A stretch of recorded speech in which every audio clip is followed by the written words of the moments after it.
So, where are people retiring and where are they paying the most cash? I'm talking about all cash. Welcome back to RVM. My name is Harry, and I want to share some of that data with you. According to recent data here that's provided by the National Association of Realtors, from the top 10 areas that people are buying all cash, 6 out of the 10 are in Florida. No surprise there. Florida has one of the highest housing supply in the nation, with Sebastian, Vero Beach metro areas here at 62.7%. Punta Gorda is about 60%. Next come Naples, Marco Island at 56%, Ocala at almost 56%, and or just under 56%. The Villages at about 53%, and Cape Coral, Fort Myers, just over 50%. So, with these 6 Florida metro areas, we're going to go ahead and take a look at what they look like in terms of where people are searching the most in these areas, and where we could probably track where the most people will be going to, especially those who are looking to retire in the near future. Okay, so let's go ahead and take a look at some numbers here from Redfin. As you can see here, for the city of Sebastian, the top 5 searchers are, no surprise here, New York City at over 5,000 searches. Washington, D.C. is about 1,600 searches. And remember, Washington, D.C. is undergoing massive furlough during this government shutdown, of which we're about 27 days into the shutdown. After that, we have San Francisco, California. We have been seeing a lot of people from California looking towards Florida, perhaps again for affordability. And then lastly, at the top 5, we have Boston, Massachusetts, and Chicago, Illinois. Interesting, you're going to see Boston, Massachusetts come up quite a bit. The reason why I mentioned Boston is because a lot of New Yorkers who are looking to move, they are looking to move predominantly in the surrounding areas around the city of New York. Boston was one of those numbers that came up quite a bit. If you look at my last video with regards to New York City residents moving out. So with that being said, that would be the city of Sebastian. Well, how about Vero Beach? Well, Vero Beach is very similar to the city of Sebastian. In fact, the very same numbers, and we see where all of these possible migrants may be coming from. Same places: New York, Washington, D.C., San Francisco, Boston, and Chicago. So let's look at some numbers with regards to these 2 cities and how they look. With regards to median sales price. So the median sales price in the state of Florida is about 404,000. Sebastian, the city of Sebastian, and the city of Vero Beach are under the state median sales price at 364,500 for Sebastian and 322 for Vero. But look at Vero here. Vero have seen a spike year over year at about 21.5%. Okay, and one of the reasons for that is because Vero Beach has more of a robust city limit or city area as opposed to Sebastian. But looking back at some of these numbers here, housing supply again for state of Florida is pretty high at almost 208,000. And we look at the individual housing supply for Sebastian and Vero Beach and where they're at. Sebastian have dropped by about 16%. Year over year. Again, this is for the past 5 years. Vero Beach, the city of Vero Beach, have seen an increase in housing supply of about 11%. And finally, let's take a look at our sales to list price. We see the state average is about 96%. Sebastian and Vero is not too far away from the state average at 96.3 and 96.5. So now the question that we go to is who's buying, right? How does that look like? So let's go and take a look at some numbers over here just to see who are these possible buyers here for both Sebastian and Vero Beach. The home buyers are about 63 years old, and they have about a median income of about $81,000. Okay, and you see here, almost 54% are between 55 and 64. 30.6% is about 65 plus. Okay, so those are your numbers there. Let's look to Punta Gorda. Okay, Punta Gorda is now the southwest area, and it's sort of a suburban area that's nestled between several suburban areas with Port Charlotte and Northport to the north, and then you have Cape Coral to the south, nestled within suburban areas. So it is pretty far off from the major urban areas of Sarasota to the north and Fort Myers to the south. So those who are looking to live in Punta Gorda should know that you're going to be kind of far off from those more dense urban areas, but nevertheless, you are much further than most other suburban areas. Okay, but looking at people moving or looking to move to Punta Gorda or have been searching, well, those numbers aren't as high as they were, obviously, um, for Sebastian and Vero, but no surprise here. Again, New Yorkers looking to move out of New York have been looking that way. Just over 1,000 for both New York and Chicago. Then you have Miami, and you have Washington, D.C., and again, in the top 5, Boston, right? And why Miami? Well, you're going to see some people in the South Florida area looking to retire as well. And it's interesting, right? Because typically, for most parts of the countries, when people are looking to retire, they're looking to move out of the state.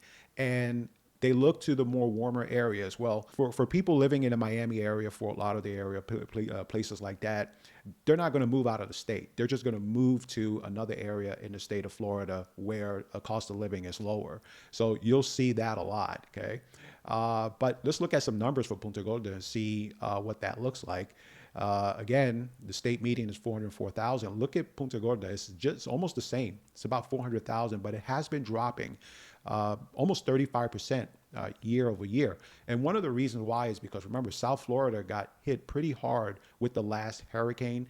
And so that impacted a lot of the housing values in that area, but also home insurance. Home insurance is a big thing too, right? So whenever you have these hurricane issues, and then you had the home insurance company shortage in the state of Florida, and home insurance prices, premiums just kept going up.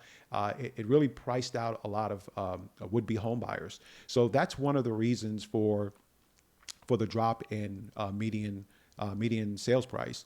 But looking more here, a housing supply out of 577 out of the 208,000 housing supply. So there's a pretty healthy housing supply there that's been going up about 8.5% year over year. Then we look at our demand, which is about national. Well, the national average is about 96%. But look at Punta Gorda's here.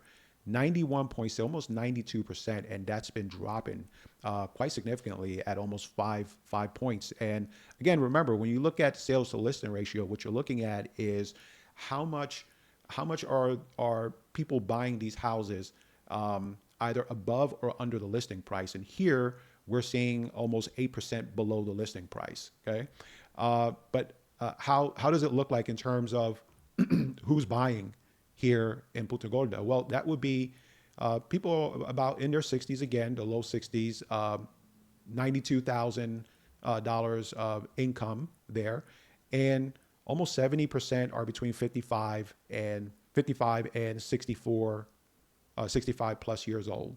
Okay, but let's go ahead and look to Naples. Now, Naples is where your big money goes to. Okay, that's sort of the alternative to your Miami area, Miami Beach area.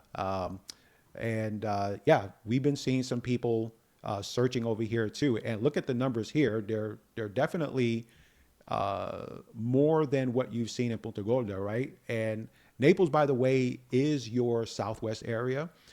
It's a little further south than Punta Gorda and Fort Myers.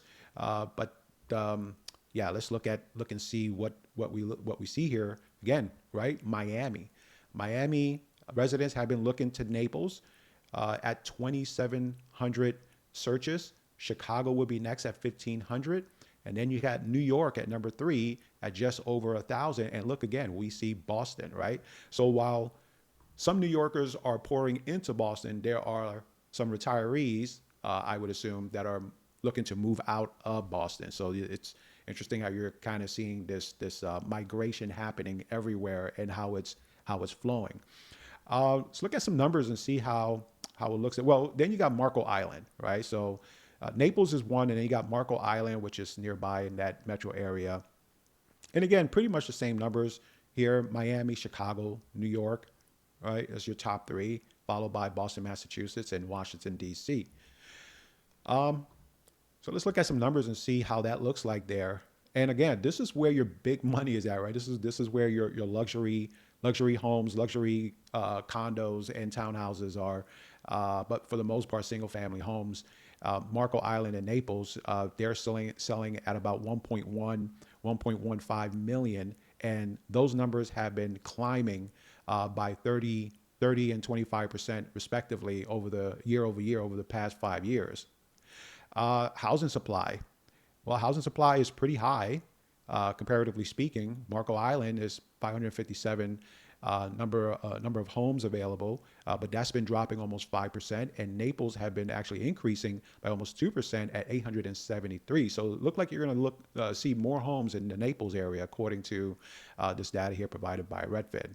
Then you have demand, and again, national average is about 90. I'm sorry, not national, but state average is about 96%. But look at the sales to listing ratio here for Marco Island and Naples.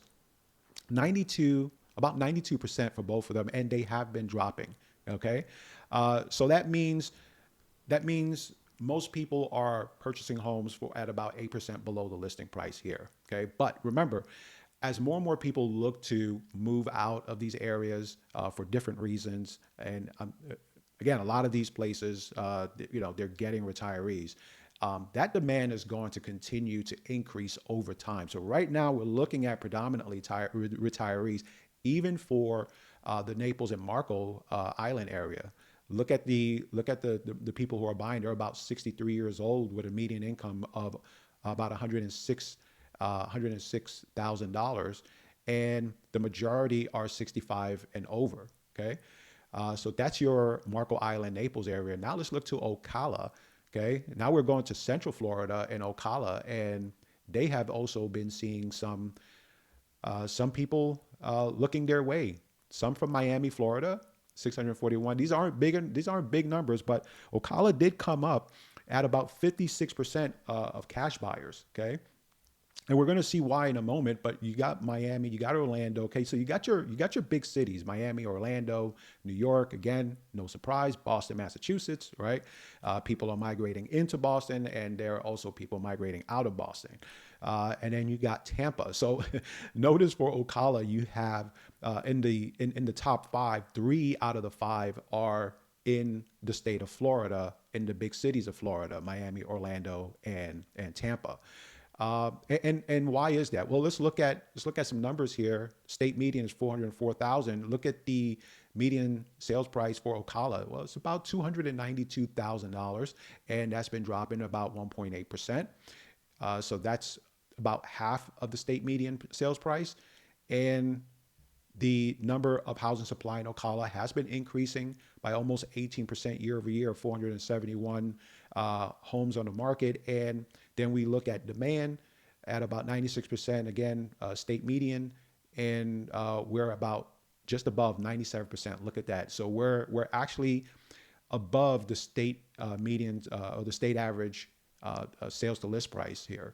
So yeah. So there are some demand heading towards Ocala. Okay, let's look at who's buying there. Again, your retirees, right? 60 years old, income is lower at 64%, and here are your numbers here. So almost 60% between 55 and 65 plus. Okay, so let's move on to the villages. The villages saw about 53% of all cash buyers in the housing market there, and the villages.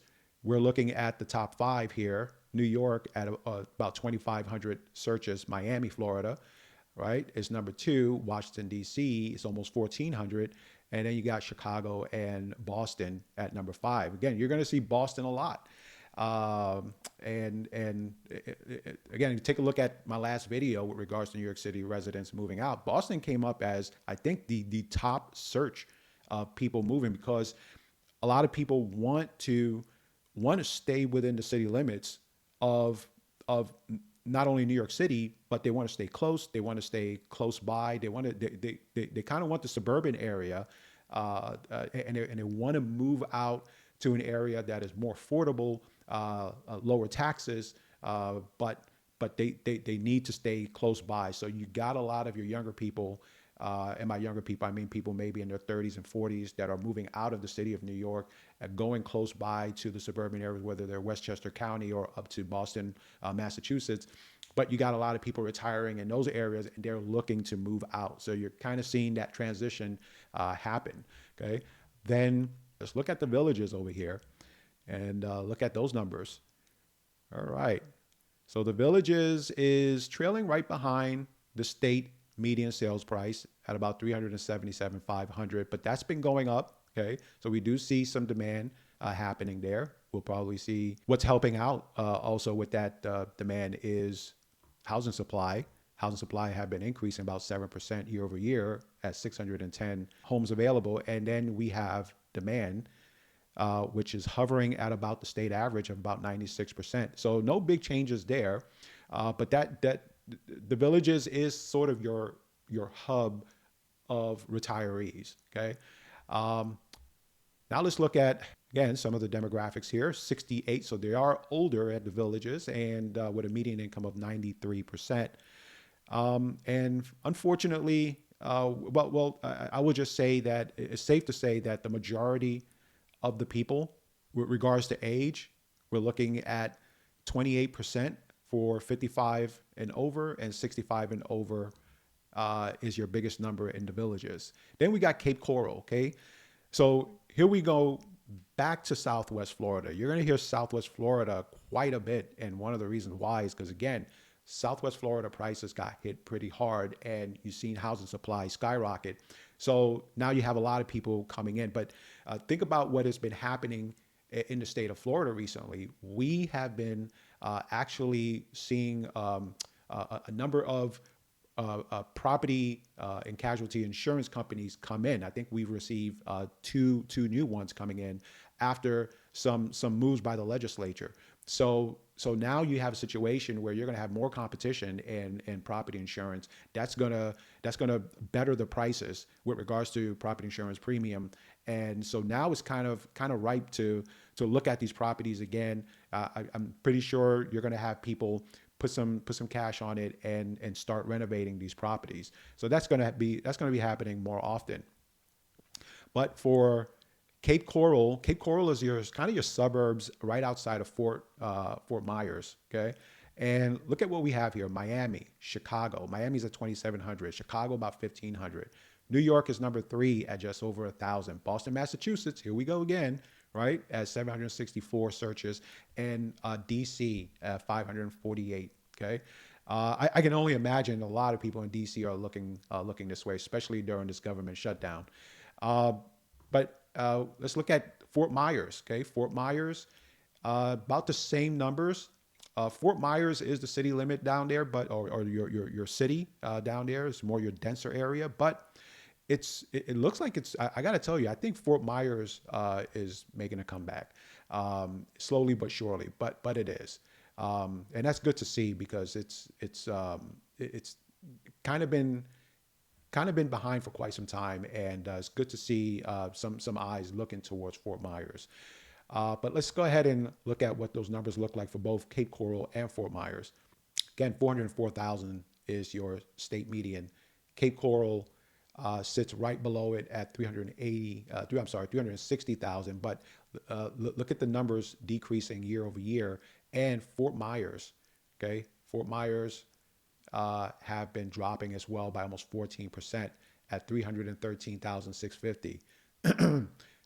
Florida housing supply is pretty high in Cape Coral. Look at Cape Coral, 3,400 homes. Okay, Cape Coral again was one of those areas that got hit hard when the last hurricane went through there. When we had the property insurance issue statewide, Cape Coral just right after that storm got hit one of the hardest. That's why you see those numbers for Cape Coral. But Fort Myers is just under 1,000. But look at the numbers in terms of housing supply. They have been dropping. They have been dropping. So you have been seeing people going in there and picking up those homes. Okay, sale to listing price. Again, state average is 96%. Not bad. Cape Coral is hovering about 96%. Fort Myers at about 95%.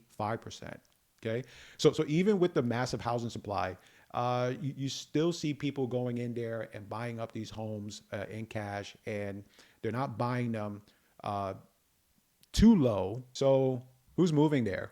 Well, again, you got your retirees. Their income is about 93,540. Okay, and so that's what we got there.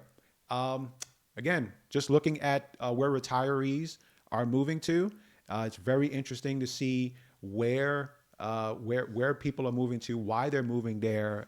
It makes a lot of sense, right? Florida has 6 out of the 10 cash buyers are in the state of Florida.